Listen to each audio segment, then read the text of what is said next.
Sir আপনি sir madam দেখতে ফেলাইবো তো। আরে কেউ দেখবো না, তোর ম্যাডাম সারাদিন শুয়ে বসে থাকে, ওইদিকে আইবো না আর জানবো না। কিন্তু স্যার আমার পক্ষে এটা সম্ভব না।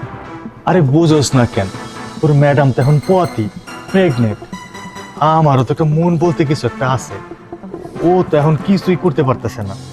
তুই আমার একমাত্র সম্বল, আমার একটু শান্ত করস না প্লিজ। স্যার আমি পারবো না স্যার। দেখ, তুই যদি আমার কেমন করস তাহলে কিন্তু কালকে থেকে তোর কামাইতে না করে দেবো আমি। না স্যার না, আমার কাম থেকে বের করে দিবেন না।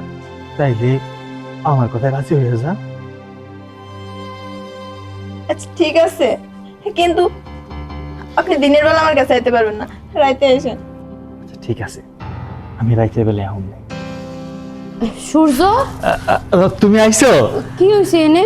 না, ওরে কইতাছিলাম যে সারাদিন খালি ঘরদোর মুছলে হইব, ঠিক মতো রান্না বান্না করছে কিনা। তোমার তো ভালো মন্দ খাওয়ার দরকার। ও আচ্ছা আচ্ছা, চলো ভিতরে চলো। তুমি আবার এই সময় বাইরেতে গেলা কেন? চলো চলো ভিতরে চলো।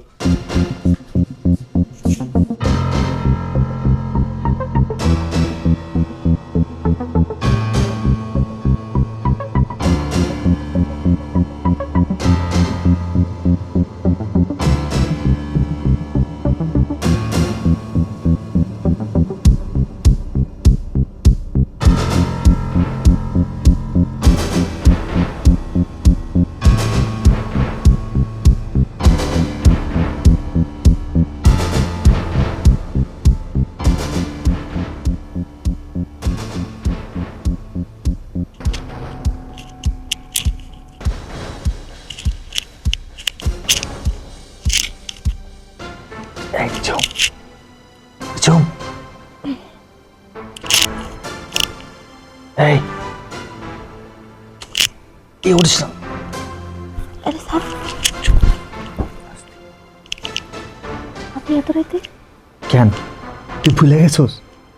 এমনি বেলা যে কইছোস তার রাইতে আই, হ্যাঁ এই জন্য তো রাইতে আইসি। স্যার আপনি এত রাইতে ম্যাডাম যদি দেহে আমরা তো মাইরে গেলাইব।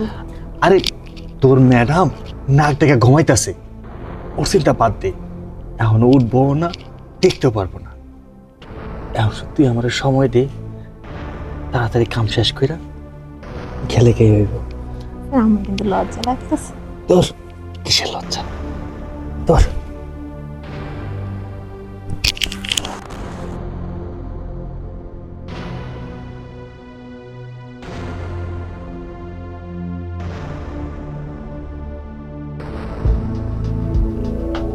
এত রাতে সূর্য কই গেল?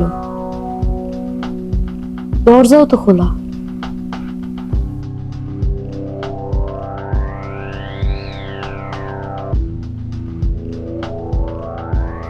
সূর্য,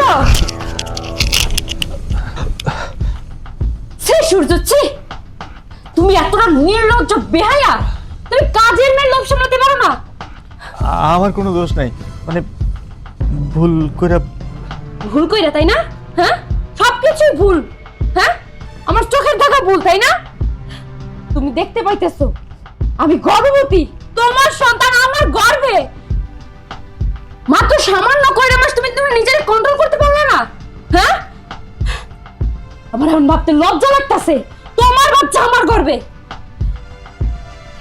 এই নিজুম, তুই আমারটা খেয়ে আমারটা পরে আমার স্বামীর সাথে এক বিছানায়, ছি তোর কি লজ্জা করলো না? আমার কোনো দোষ নাই ম্যাডাম, সব দোষ স্যারের। স্যারে আমারে বলছে আমি যদি স্যারের কথায় রাজি না হই স্যারে আমার চাকরি থেকে বাইর করে দিব। আর আমরা যদি চাকরি চলে যায় খামো কি? মা বাবা অসুস্থ, ওদের চিকিৎসা করতে পারবো না, তাই তো আমি বাধ্য হইয়া স্যারের কথায় রাজি হয়েছি ম্যাডাম। আমার ভুল হয়ে গেছে, আমারে ক্ষমা করে দেন। তোর কোনো দোষ নাই, তোর দোষ দিয়ে কি হইব? তুই তো পরেন ভাইয়া, আর এটা তোমার নিজের স্বামী। আমার স্বামী হইয়া সে যাই না শুই না আমি গর্ভবতী, তারপর সে পরনারীর কাছে যাইতে পারছে। সে তোরে বাদেও আরো যদি কত পরনারীর কাছে যাইবো তার তো কোনো হিসাব নাই। তোমার মতো স্বামীর সাথে সংসার করলে আমার জীবনটা শেষ হয়ে যাইবো। জানি না আর কত নারীর কাছে তুমি গেছো, তোমার মতো মানুষের সাথে আমার সংসার করা সম্ভব না। আমি চলে যেতেছি। আমার ভুল হয়ে গেছে। বিবেকবান মানুষের কোনোদিনও ভুল হয় না। সেবা, সেবা শুনো।